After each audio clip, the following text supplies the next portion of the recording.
അങ്ങനെ ഞങ്ങളെ ഒരുപാട് പേര് സഹായിച്ചിട്ടുണ്ട്. എൻ്റെ മോളെ കല്യാണത്തിന് 10 പൈസ ഉണ്ടായിരുന്നില്ല എൻ്റെ കയ്യില്. ഒരു കുറി കൂടിയിരുന്നു ഞാൻ. അതിലെനിക്കൊരു 30,000 രൂപ കിട്ടി. അത് വീട് നേരാക്കാനും പെയിന്റ് അടിക്കാനും അത് കഴിഞ്ഞു. അപ്പൊ എന്റെ മനസ്സിൽ തോന്നി, പടച്ചോനെ എൻ്റെ മോളെ കല്യാണം ഞാൻ എങ്ങനെ നടത്തും, എൻ്റെ കയ്യിൽ 10 പൈസ ഇല്ലല്ലോ എന്ന്.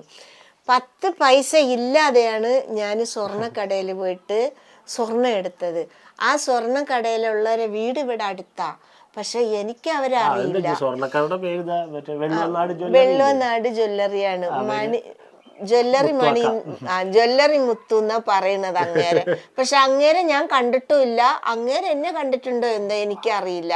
അവരെ വീട് പോലും ശരിക്കും എനിക്കറിയില്ലായിരുന്നു. 2-3 വീട് കഴിഞ്ഞിട്ടാണ് പിന്നെ അന്വേഷിച്ചപ്പോ അങ്ങനെ തന്ന്. പിന്നെ ചാലശ്ശേരിയിലുള്ള കുറെ ആൾക്കാരുണ്ട്, അവര് ഞങ്ങളെ ഒരുപാട് സഹായിച്ചു. അതേപോലെ നമ്മുടെ മകളിന്ന് ഞങ്ങളുടെ മകളിന്നും ഒരുപാട് പൈസ എനിക്ക് പിരിച്ച് അന്ന് രാത്രി തന്നെ കൊണ്ടുവന്ന് തന്നു.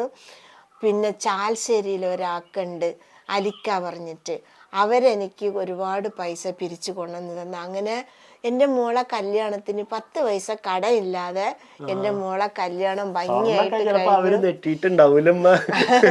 രണ്ടാമത്തെ കല്യാണം കഴിഞ്ഞ് 2ാമത്തെ ദിവസം തന്നെ പൈസ ഒക്കെ കൊടുക്കും. കുറച്ചേ എടുത്തിട്ടുണ്ടായിരുന്നുള്ളൂ കേട്ടോ, അത്രക്കൊന്നും ഉണ്ടായിരുന്നില്ല. ഒരു 4-5 പവന്റെ 7.5 പവന്റെ സ്വർണ്ണം എടുത്തിരുന്നു. അതില് കുറച്ച് പൈസ, ബാക്കിയുള്ള സ്വർണ്ണം എത്തിങ്ങാനേന്ന് ഇച്ചിരി കിട്ടി. ബാക്കി ഞങ്ങളുടെ കയ്യിലുണ്ടായിരുന്നത്. പിന്നെ എൻ്റെ മോന് ജോലി റിസൈൻ ചെയ്യുമ്പോ അവന് ഒരു 75,000 രൂപ, 75 കുറച്ച് 1,00,000-ന്റെ അടുത്ത് അവനിക്കും കിട്ടി. അത് എല്ലാം പാടെ എൻ്റെ 10 പൈസ ഇല്ലാതെ സമയത്താണ് മോളെ കല്യാണം. ഇവന് കരയായിരുന്നു സത്യം പറഞ്ഞ. എന്താ വെച്ചാ ഞാൻ കടം വാങ്ങി, അങ്ങനെ കടക്കാരൻ ഞങ്ങളുടെ മുറ്റത്ത് വന്നിട്ടില്ല.